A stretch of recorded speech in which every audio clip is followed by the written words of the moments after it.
Dr. Know-It-All Knows It All made a video titled FSD is solved, and it was so simple, Elon Musk. Is it really solved? I'm not so sure, but let's take a look at what John said in this video. And what made John put that in his title. I highly recommend, by the way, that you follow John on his YouTube channel. He has pretty good insights. John starts his video with this Twitter space that Elon Musk was on. If I look at the experience with Tesla, what we're discovering over time is that we actually overcomplicated the problem.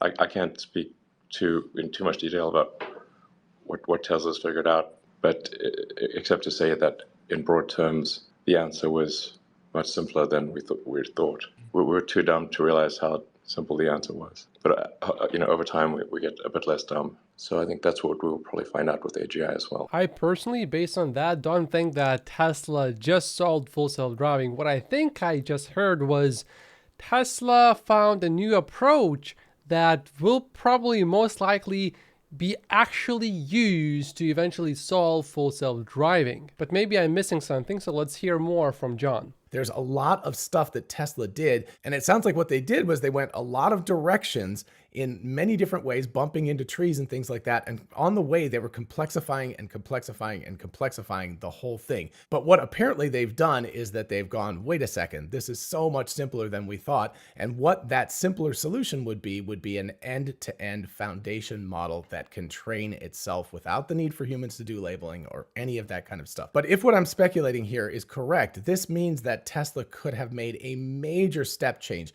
Again, we as the drivers have not seen this yet, but internally they may have something phenomenal at this point. And that may be one of the reasons why Elon has been like, version 12 is not going to be beta anymore. He's like that confident. It's the sort of thing where every time they would do something, they would get this very fast acceleration of development, and then it would flatten. Acceleration of development, flatten. You get the classic S curve where you get a really, really fast takeoff and then it flattens out. And the goal has always been to get the place where it flattens out to be higher than the average human driver. And they're getting pretty close to that, but there are a lot of edge cases which drive a lot of people crazy, including me. One of the reasons why Elon Musk made a prediction that full self-driving is going to be solved in the next 12 months each year in the last few years is because he saw something that was making a lot of progress quickly, but then Tesla reached basically the local maximum where progress was not really made anymore. But then Tesla would try a different approach, and then Elon Musk would have the same thoughts again, basically. And this one sounds to me like it's just one of those, but maybe this is the one. Certainly, this is a very important moment in Tesla's history. But can we say that full self-driving is already solved? I would not go that far. However, certainly, perhaps we found a way that we will use to solve full self-driving. And what happens is when you get to that flattening out part, what you have to do a lot of times is not just tweak things and, adjust stuff and try to incrementally increase it a little bit, but you oftentimes have to throw out the old architecture and start over again. And they may have done a radical version of that and created an end-to-end network that takes in photons and outputs a control thing. And this will work again for Optimus as well as for the cars. But if they have one massive network that's just an end-to-end network, that could be the solution to suddenly raising the headroom on their ability so that they're way, way, way above human ability by the time they reach the flattening out part of this curve. And will even this curve eventually flatten out? I would say yes, it probably will. I mean, look at a human driver. There's only so good a human can get over time, right? The breakthrough that Elon Musk perhaps is talking about is Tesla's transition to this end-to-end network. This here would be an example of an end-to-end network where you give the model an image of, let's say, a cat, and it tells you, yeah, indeed, this is a cat. This is not a dog. This is a cat. With other models, you would have to feed an image of a cat to the model,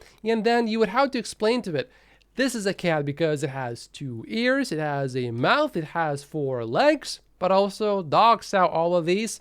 And then you have to be really specific what makes a cat and not a dog. In the full self-driving, you also have a lot of challenges. For example, you can see that stop sign right there. And maybe someone could just be wearing a t-shirt with a stop sign as an image on the t-shirt. And you have to train this AI that that is actually a stop sign. But if you see a stop sign basically on a person, and if it's a t-shirt, then it's not a real stop sign. You have to train all of these little things, including, oh, these are lines that separate the road. But if you see the same lines on a building, that is not a road.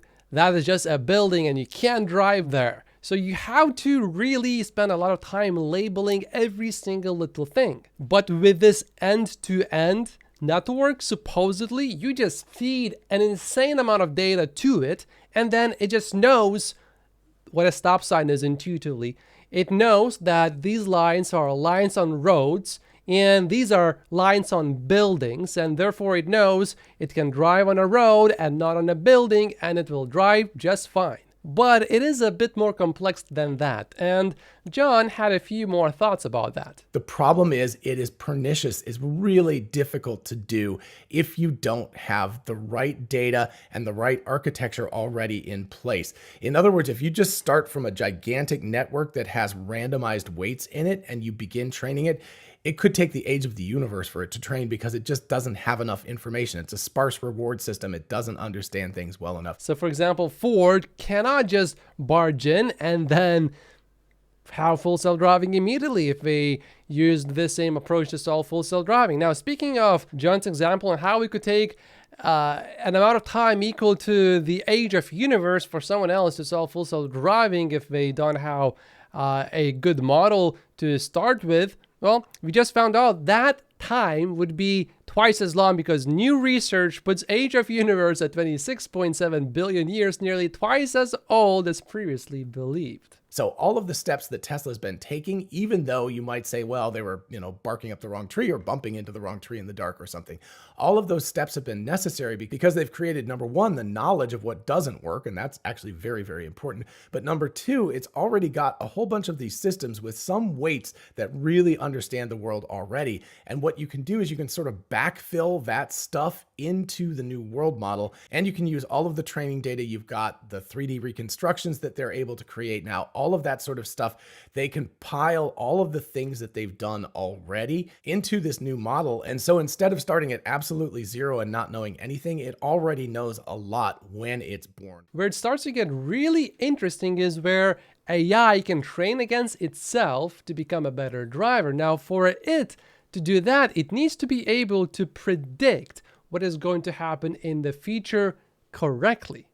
And what is actually shown right here, I will play this video in a moment, is not just an actual recording, but this is basically Tesla AI predicting what is going to happen later if you just feed it the first few, let's say, 3 seconds of a drive, and then it goes, and it is predicting literally exactly what is going to happen. This is not a video recording. This is Tesla's AI literally generating and predicting what is going to happen after you give it a few, let's say, seconds or frames of footage. In other words, to vastly oversimplify what is happening here, I am going to say 1, 2, 3, 4, 5, 6, 7, and then I'll ask you to just keep on going. And you could just keep on going until infinity. 8, 9, 10, 11, 12, 13, 14, 15. This is exactly what is happening here. It's just that it is predicting everything based on a few images or frames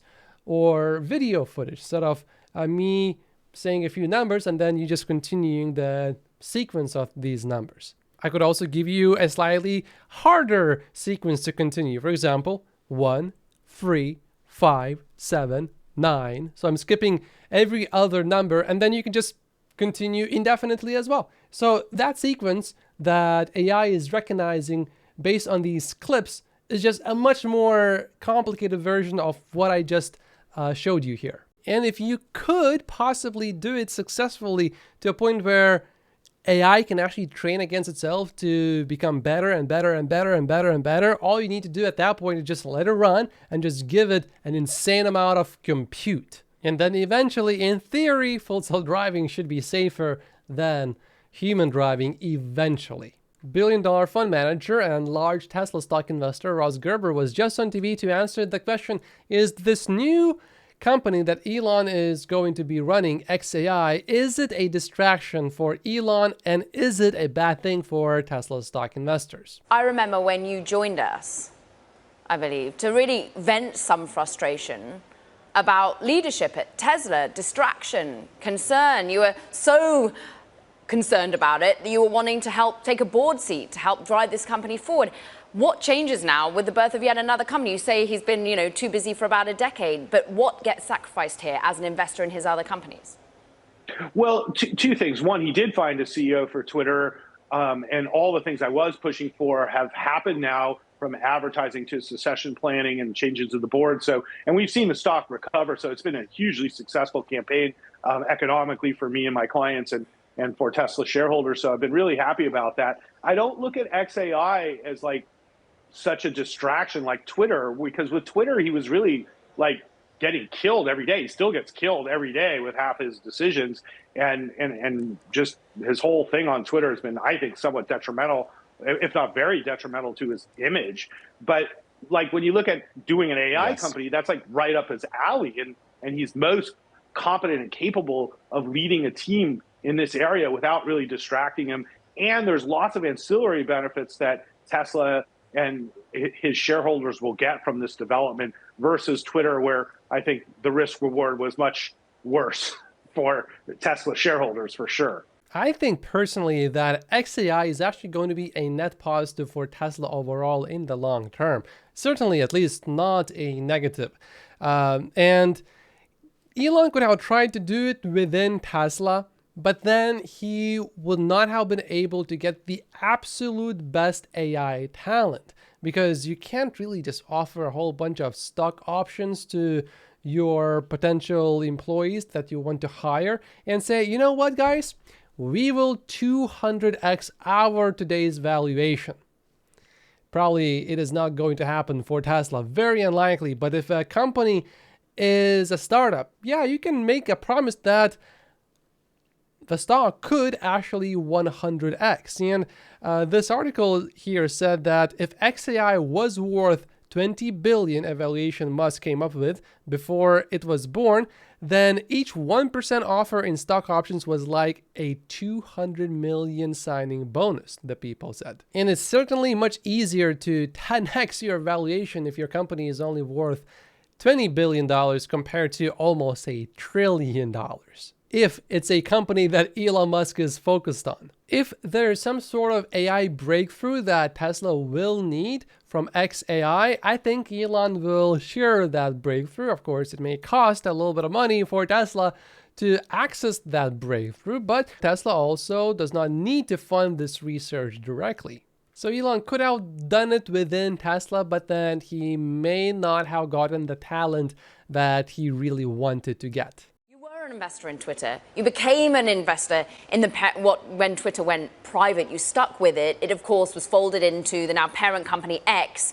And now we have the birth of xAI. Look, given your expertise within Tesla as well and a firm commitment to that company, is he too busy? Is Elon Musk now a sixth company he's leading? Well, yes and no. I think that, of course, Elon's been too busy for a decade now and somehow has survived.